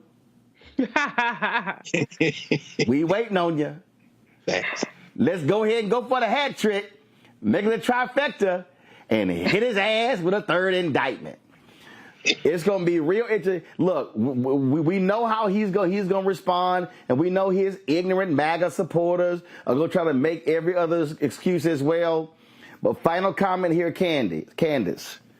When those prosecutors have to reveal in court that they have recordings of people admitting to him moving documents, when they reveal a lot of this stuff in that charging document, it's going to be a little hard for a lot of these Republicans to try to explain that one away. It will. And following the indictment that Alvin Bragg brought upon Donald Trump, which people say was not as detailed as they would have liked to have seen, I bet they're going to do their job this time. Tuesday's going to be something else when that indictment comes down and we get to read all the details. It's going to be a lot more than Bragg had. And as you said, there's going to be a lot more evidence supporting what Donald Trump did in terms of obstructing justice. All right, then. Candace, Reese, Greg, we certainly appreciate y'all joining us. Oh, it's a beautiful day in the neighborhood. A beautiful day in the neighborhood. All right, folks. I appreciate it. Thanks a bunch. Y'all, tomorrow we'll be live. Merle Evers Williams from Jackson, Mississippi, 90 years old, the widow of Medgar Evers, former chair of the board of the NAACP. There are a lot of events honoring her this weekend in Jackson. We are here, and we will be covering this stuff tonight and tomorrow. So we look forward to that live conversation right here on Roland Martin Unfiltered on the Black Star Network tomorrow. Folks, that is it. Don't forget, Hit that like button, please, if you're watching on YouTube. Also, download the Black Star Network app, Apple phone, Android phone, Apple TV, Android TV, Roku, Amazon Fire TV, Xbox One, Samsung Smart TV. Please support our Bring the Funk fan club. Your dollars make it possible for us to do what we do. So please send your check and money order to P.O. Box 57196, Washington, D.C., 20037-0196. Cash App, $RM Unfiltered, PayPal, R Martin Unfiltered, Venmo is RM Unfiltered, Zelle, Roland at RolandSMartin.com, Roland at RolandMartinUnfiltered.com, and of course, be sure to get a copy of my book, White Fear, How the Browning of America is Making White Folks Lose Their Minds, available at bookstores nationwide, Barnes & Noble, Amazon, Books A Million, Target. Download your copy on Audible.